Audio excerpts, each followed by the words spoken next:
But yeah, I mean, I think they said in their own filing, they only filed one document, which is a very standard one to file, which says he has no criminal record. They're not trying to argue anything about his dangers to the community, so that part was not a surprise. I think we were always curious to see what they're going to say in terms of flight risk. And the judge did, I think, make a nod to that, which is fine because, again, she set such a reasonable, doable bond, so that's fine. We'll take it. Can you talk about why he was transferred from Burlington down to Plymouth? I can't because it is brand new news to me. And was that not supposed to happen? I mean, you saw him yesterday. I believe I would have to double check honestly, but I believe the order, I believe I can't say at this time that it wasn't lawful or that it wasn't a valid transfer. So I don't want to, I don't have a clock and calendar in front of me, the days have blended together.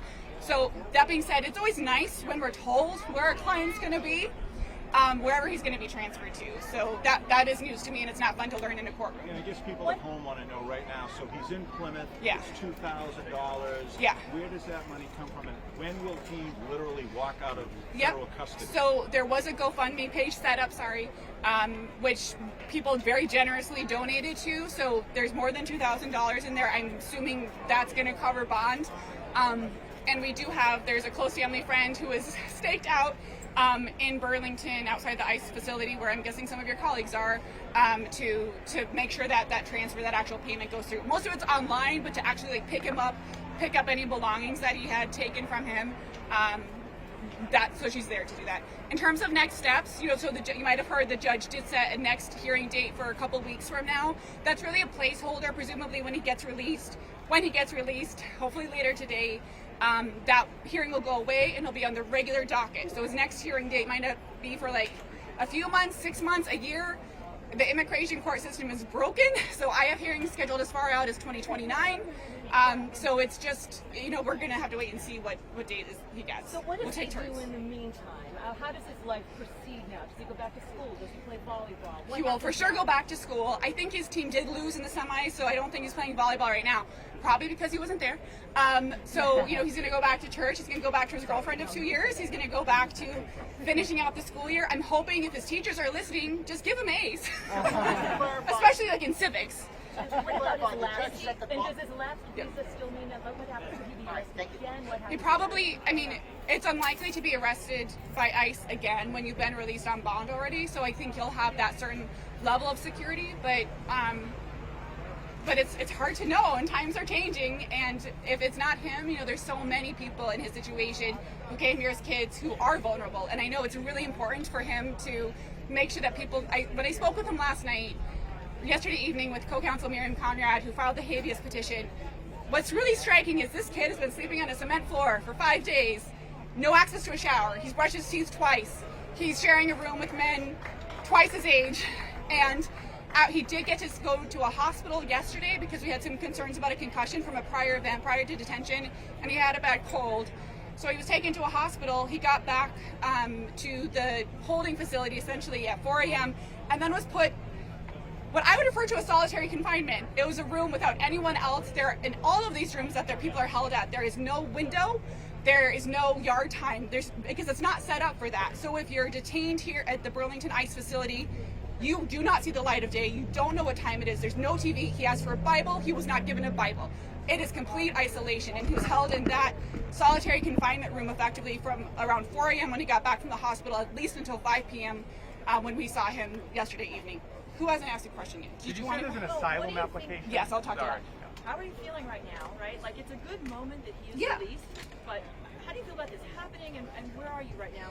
It shouldn't have happened in the first place. This is all a waste. Like, we disrupted a kid's life. We disrupted a community's life. These kids should be celebrating graduation and prom, I assume. Like, they should be doing kids stuff, and it is a travesty and a waste of our judicial process to have to go through this. This kid had no criminal record, so don't talk to me about only arresting criminals. This kid entered lawfully, so don't talk to me about going after people who came across the border. He is the people who are being the victims of this ramped up, irrational immigration campaign. And he's the one it's people like Marcelo who are the fabric of our community. So what are we doing here? It's a waste of time. It rips us apart. We have other actual problems to solve. Marcelo is not a problem. Ma'am, what can you say about the gigantic response we've seen here? It's amazing. Yes. Like, it's Marcelo said yesterday when he saw him, like, because we're asking, like, do you know what's going on? Because he doesn't have access. At the most, he gets like 2 minutes a day to call somebody. So he was getting like very little information from the outside world, but the information he was getting was as new detainees come in, and they'd say, oh, have you heard about that kid who's just a high school and he got detained? And everyone turns and points to Marcelo. And he's like, I'm kind of like the famous person in detention, which is not really what you want. But yeah, I mean, it's a bit of a whirlwind, and I think he takes so much heart knowing that there's so much support and that people mobilized incredibly quickly. Again, I mean, he was detained Saturday afternoon, which is, he should never have been detained, but this is just really amazing and heartwarming. And I think it's important to remember, the folks that he was reporting that he was probably around like 60 other guys cycling in and out while he's been detained here. None of them are represented. There are not enough immigration attorneys to represent these folks. There is no legal right to have an attorney in immigration court proceedings free of charge. It is a gross tragedy of our judicial system that people's lives are on the line, and we won't provide them with an attorney. Is there an asylum application? Talk about asylum. You go for it. Are you and Marcelo concerned that once he does get back home, that ICE will maybe not target him, but his family, yes, knowing the high-profile case? Explain more. Anyone who is not frankly a citizen is at risk. So everyone is in danger. And I think, frankly, even U.S.-born citizens, if you look a certain way, I think we're in a world where people are increasingly feeling pressure to carry papers with them. And we should not be living in a society where you have to worry about if someone is going to stop you and ask to see proof of your citizenship. But yeah, I think we're certainly worried. That's our next conversation. Our triage was to get him out. And obviously that's still kind of procedurally working. But now that he's out, next step is sort of looking at it more holistically, because it's just kind of out of the frying pot into the fire at this point. If dad and mom Does parents didn't want to come because of the police presence, or how are the parents doing? The parents are struggling. No one wants to see their kid all of a sudden gone. He was just going to volleyball practice. No one expected this. And I think they're in a very difficult position because they obviously want to physically be here for their son, but the best thing, we told them, please stay home, because the best thing is for them to be home when Marcelo gets home. So we're excited to have them back. We didn't ask you a question. Yeah. So Robin, what is that? So he was granted bond for $2,000, which is a good low amount. The judge can't go much lower than that. I have to double check. I believe $2,000 is still the minimum. So that is great. However, again, he should not have been detained in the first place. He will go through the regular removal proceedings process at this point. That could take years. He does have an asylum application pending. We have to evaluate and see what other options he has. Who hasn't asked a question? Can we send money to You had a question. Well, I was just asking. I'll talk to you about that. What is that sort of visa application process like? Is it lengthy? Is it difficult? Is that why the asylum application? Generally speaking, once you've had a visa, like a student visa in the United States, and that has lapsed, you're kind of screwed. You don't get to just reactivate. There is no jumping back in line. Even if someone in Marcelo's position, if they wanted to leave the United States to apply for a new visa, they would be barred from coming back in for 10 years. So I think when we talk about doing the right thing or getting in line, there is no line. There is no right way. The system is broken. And so we have folks like Marcelo who are really stuck between a rock and a hard spot, where they came here at age 7, their whole life is here, but all of a sudden they find themselves in this limbo. But what other home do they know? So we always look, so we're exploring asylum as one option. We filed that, and we'll see what else comes to fruition. You haven't flashed the victory sign today. Was this a victory for Marcelo? It's a victory to get him out, but it's a bit of a hollow victory because he should not have been detained in the first place. And there are thousands more being detained. And again, he was detained in horrendous conditions for about 5 days. My co-counsel Miriam Conrad had said, she represents folks who sometimes are in max security prisons, and she was saying the conditions that Marcelo is in are worse than those inmates that she's seen, because those folks have a window, or those folks get yard time, those folks have a TV. I assume those folks, if they ask for a Bible, would get one. So we shouldn't have been here in the first place. I frankly have other clients who also need help, but this is a huge distract, and I'm happy to be here, to be clear. But yes, it's a victory, but it's sort of like 2 steps forward, 1 step back situation. What about that habeas corpus side? Because I know there's two. Yeah, so we'll see what happens with the habeas. I think we don't want to act prematurely. We want to actually have him out with mom and dad before we do anything to jeopardize the habeas or take that away. We also don't know what, if any, conditions will be in terms of GPS, ankle monitoring, things like that. So sometimes a habeas, we just have to explore sort of what the conditions are. So his basically legal battle in terms of trying to not get deported will continue. Absolutely. So what was his reaction to being granted? You're next. Sorry, say that one more time. What was his reaction to being granted? I haven't talked to him yet. I talked to you guys. So I assume he's happy, but I see him as a very small person on the screen because the Chelmsford court does not have a way for detainees to come in person to their own bond hearings, which is also a problem. Will he be Your at question's today's about rally? GPS. Yes, I don't know that, yet. That's not the judge, that's Yes. what ICE has been doing, Correct. and that could happen in this. Absolutely. ICE's policy generally now is that everyone who gets released gets an anklet. And that's, again, if nothing else, huge waste of taxpayer money. And just, I mean, it's humiliating, and it brands people to make them look like a criminal when they're not. Again, this kid is clean as a whistle. He has no criminal record. And imagine like playing volleyball or going to prom with an ankle monitor on. Like, that's just messed up.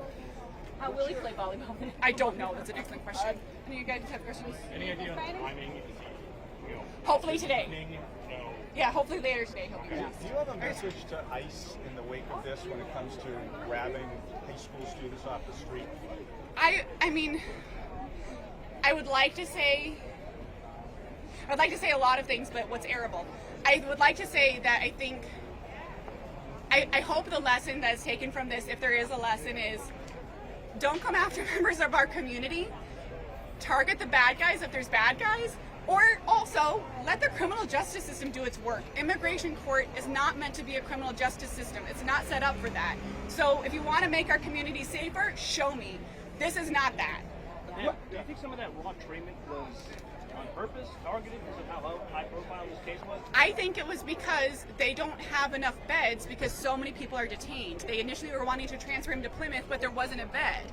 So he was held there for 5 days, which is about 4 3/4 days longer than he should have been and normally would have been. Why was he moved to isolation? Do you have any idea? I'll tell you that. Is considering this as considering him as a hostage for his father? I mean, have they say that they want his father? I don't know. I think I think if ICE wants to go after Dad, they know where Dad is. Like, it's not a secret. But I don't believe for 1 second, like, if Dad were to turn himself in somehow to ICE, that they were going to release Marcelo. Absolutely not. They have said on the record that if they come upon someone who's here without legal status, they will come after you. So, everyone again is at risk. It doesn't matter what your background is. I think you have someone to tell you what your rights are.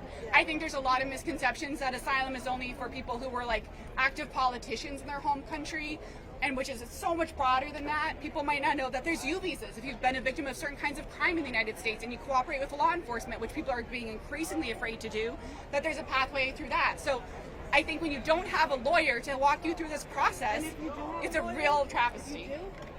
It's still hard.